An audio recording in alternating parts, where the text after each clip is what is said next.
ಈ ನಿನ್ನ ವಿಶಾಲವಾದ ಸೃಷ್ಟಿಯಲ್ಲಿ ನನ್ನದು ಅಂತ ತಲೆ ಆನಿಸ್ಕೊಂಡು ಮಲಗೋದಕ್ಕೆ ಒಂದು ಪುಟ್ಟ ಮನೆ, ಚಿನ್ನದ ಗಟ್ಟಿ ಇಲ್ಲದೆ ಹೋದ್ರೆ ಏನಂತೆ, ಹೊನ್ನಿನ ಅರಮನೆ ಇಲ್ಲದೆ ಹೋದ್ರೆ ಏನಂತೆ, ಸುಳ್ಳಿನ ಅರಮನೆಗಿಂತ ನೀನು ಕೊಟ್ಟ ಸತ್ಯದ ಗರಿಮನೆಯಲ್ಲಿ ನನಗೆ ತೃಪ್ತಿ ಕೊಡೋ ಭಗವಂತ.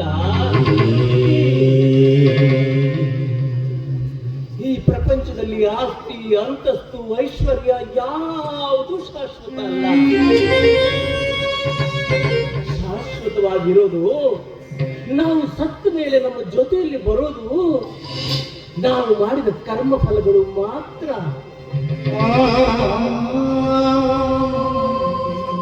ಅದರಲ್ಲೂ ಭಗವಂತ, ಈ ರಾಜಣ್ಣನ ಬದುಕಲ್ಲಿ ನೀನಾಡಿರೋ ಲೀಲೆಗಳು ಒಂದ ಎರಡ. ಒಂದು ಕಾಲದಲ್ಲಿ ಈ ರಾಜಣ್ಣನ ಬದುಕು ಮುಗುದೇ ಹೋಯ್ತು ಅನ್ನಬೇಕಾದ್ರೆ ಚಿನ್ನದಂತ ಮುತ್ತಿನಂತ ಹೆಣ್ಣನ್ನ, ದೇವತೆಯಂತ ಹೆಣ್ಣನ್ನ ನನ್ನ ಹೆಂಡತಿಯಾಗಿ ತಂದು ಗಂಟೆ ಹಾಕದೆ ಅವಳ ಜೊತೆಯಲ್ಲಿ ಇನ್ನೇನು ರಾಜಣ್ಣ ಸ್ವರ್ಗ ಸಮಾನವಾದ ಬದುಕನ್ನು ಕಟ್ಟಿಕೊಂಡ ಅನ್ನಬೇಕಾದ್ರೆ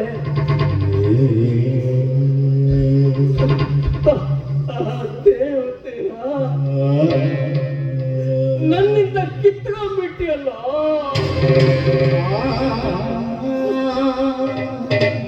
ಅದು ಎಂಥ ದೇವತೆಯವಳು,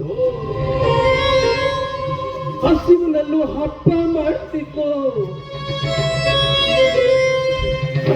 ಬಟ್ಟೆಲು ಸಂಭ್ರಮ ಪಡೋಳು. ಹೋಗ್ಲಿ ಬಿಡ, ಇದ್ರಲ್ಲಿ ನಿನ್ ತಪ್ಪು ಏನು? ನಾ ಮಾಡಿದ ಕರ್ಮ ಬಲವಂತವಾದ್ರೆ ನೀನ್ ಮಾಡುವುದೇನೋ ಹರಿಯೇ. ನನ್ನ ಹಣೆ ಬರಹಕ್ಕೆ, ನನ್ನ ಪ್ರಾರಬ್ಧ ಕರ್ಮಕ್ಕೆ ನೀನೇನ್ ಮಾಡ್ತೀಯೋ? ಆದ್ರೂ ಭಗವಂತ, ಈ ರಾಜಣ್ಣನ ಬದುಕು ಕಷ್ಟದಲ್ಲಿರ್ಬೇಕಾದ್ರೆ ಅತ್ಯುಷ್ಟದ ರೂಪದಲ್ಲಿ ನೀನೊಂದು ಮಗನನ್ನ ಕೊಟ್ಟು ಕರುಣೆ ತೋರ್ದಿಯಲ್ಲ, ಆ ನಿನ್ನ ಕರುಣೆಗೆ ಈ ರಾಜಣ್ಣನ ಪ್ರಾಣ ಯಾವತ್ತೂ ನಿನ್ನ ಪಾದಕ್ಕೆ ಮೀಸಲು. ಯಾಕೆ ಗೊತ್ತಾ, ನನ್ನ ಮಗ ಅಂದ್ರೆ ಹಾಗೆ ಚಿನ್ನ. ಅವನು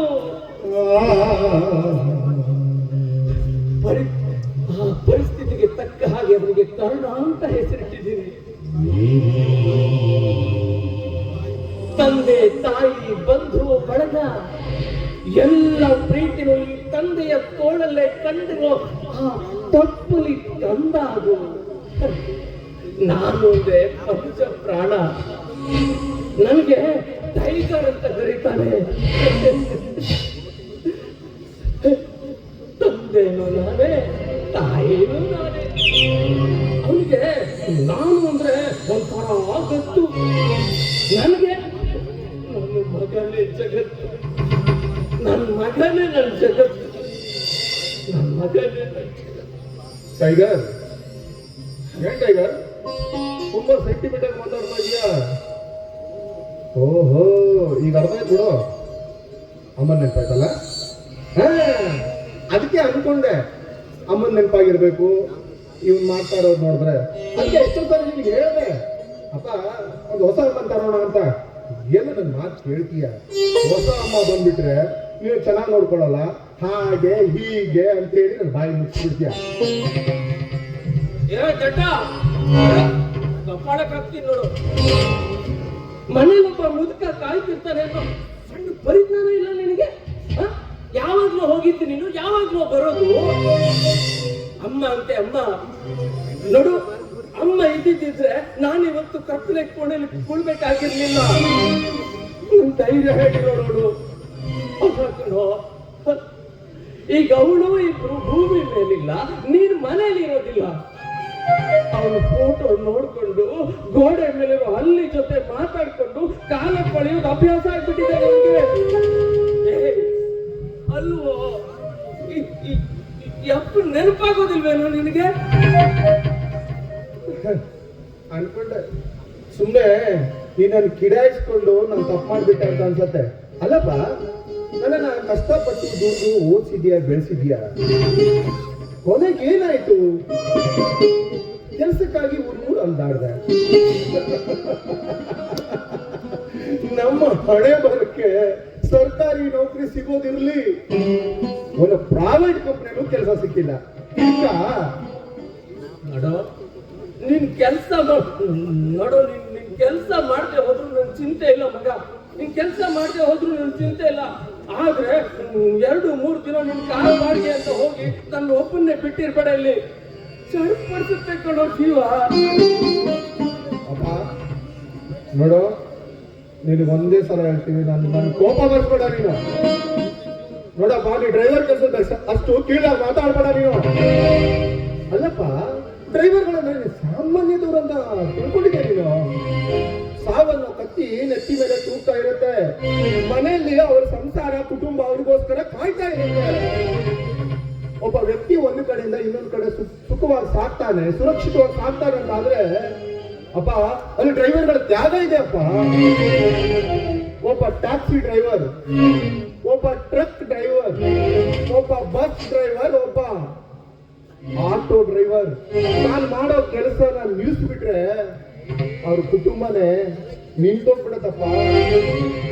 ಹಾಗಂತ ಅವನು ಯಾವ ಸಿನಿಮಾ ಹೀರೋ ಅಲ್ಲ, ಅವನ ಜೀವನಕ್ಕೆ ಅವನೇ ಹೀರೋ ಆಗಿರ್ತಾನೆ. ಅಲ್ಲ ಟೈಗರ್, ನೀನೇ ಹೇಳಿದ್ಯಾ ತಾನೆ, ಕಷ್ಟಪಟ್ಟು ದುಡಿಬೇಕು, ಯಾರು ತಲೆ ಹೊಡಿಬಾರ್ದು, ಯಾರು ತಲೆ ಹಿಡಿಬಾರ್ದು ಅಂತ. ಈಗ ನಿನ್ ಮಗ ಕಷ್ಟಪಟ್ಟು ದುಡಿತಾ ಇದ್ದಾನೆ, ಖುಷಿ ಪಡು.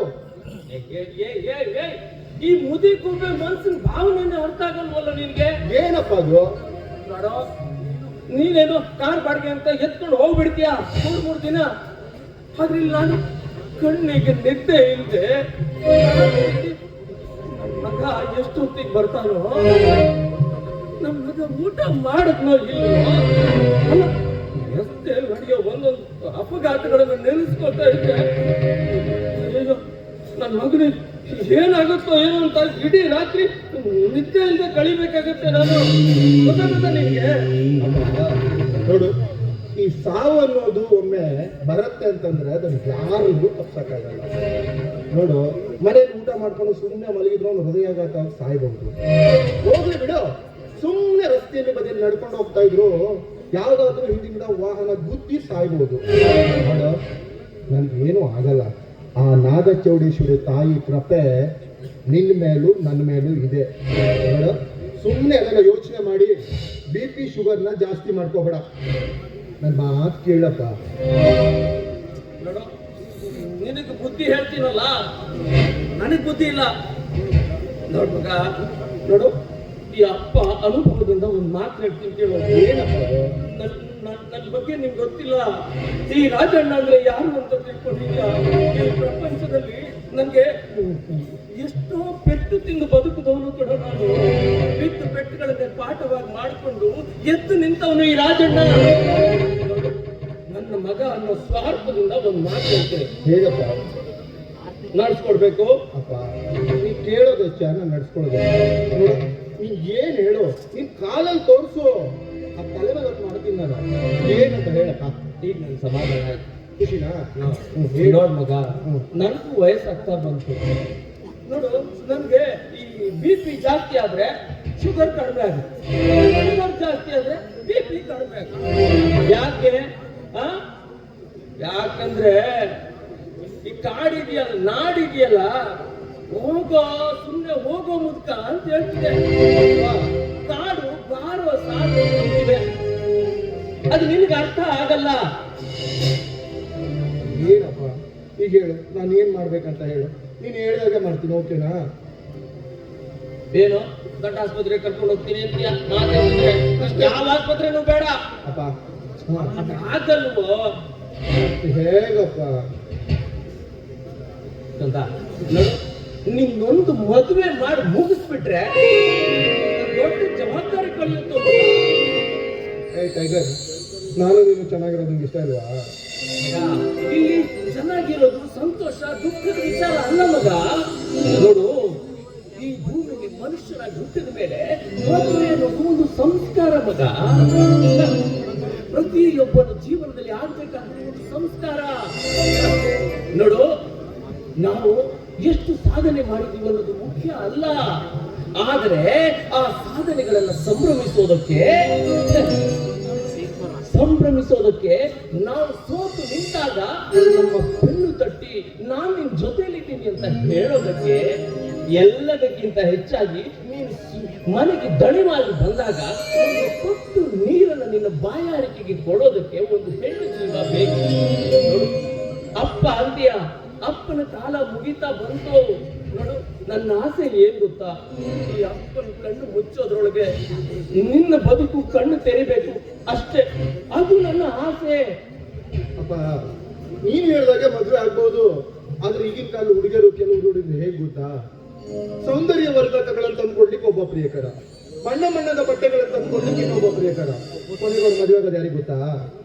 ಯಾರಿಗೂ ಮತ್ತೆ ನೋಡು, ಈ ಸೌಂದರ್ಯ ವರ್ಧಕ ತಂದ್ಕೊಡೋನಿಗೂ ಅಲ್ಲ, ಈ ಬಣ್ಣ ಬಟ್ಟೆ ತಂದ್ಕೊಡೋನಿಗೂ ಅಲ್ಲ, ಯಾವ್ದಾದ್ರು ದೊಡ್ಡ ಸರ್ಕಾರಿ ನೌಕರಿಯಲ್ಲಿ ಇರುವವನಿಗೋ ಅಥವಾ ಹಣ ಇರುತ್ತಲ್ಲ ಅವರಿಗೂ ಮದುವೆ ಆಗ್ತಾರೆ.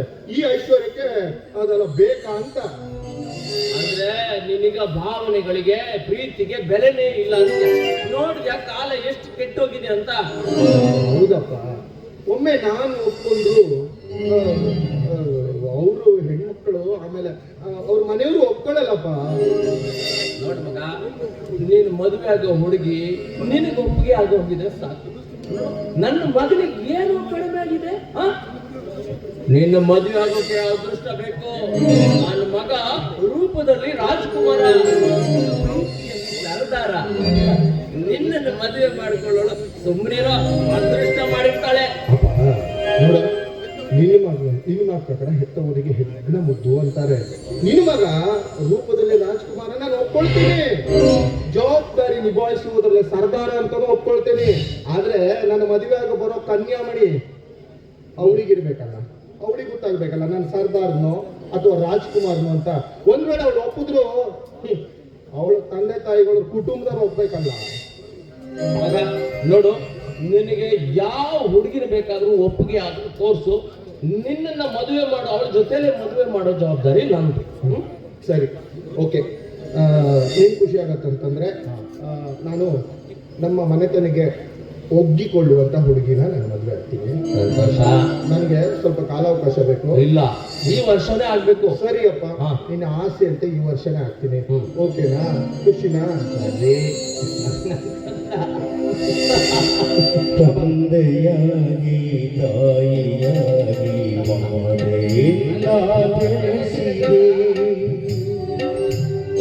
ಬಿಸಿಲು ಮಳೆಗೆ ಕರೆದ ತಂದೆ ನನ್ನ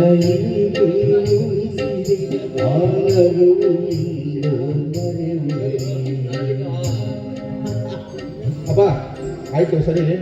ಊಟಕ್ಕೆ ಏನಾದ್ರು ಮಾಡಿದ್ಯಾ ಅಥವಾ ಯಾವ್ದಾದ್ರು ಝೊಮ್ಯಾಟೊದಿಂದ ಆರ್ಡರ್ ಮಾಡ್ಲಾ? ಬೇಡ ಕಣೋ. ನೋಡು, ಅಲ್ಲಿ ಟೊಮೆಟೊ ತಂದಿದ್ದಿದೆ, ನಿನಗೆ ಇಷ್ಟ ಅಂತ ಒಂದು ಒಳ್ಳೆ ರಸಂ ಮಾಡ್ತೀನಿ ಬಾ. ಹೌದಾ? ನಿನ್ ರಸಂ ಚೆನ್ನಾಗಿರತ್ತೆ. ನಿನ್ನಂತ ಅಪ್ಪ ಇಲ್ಲ,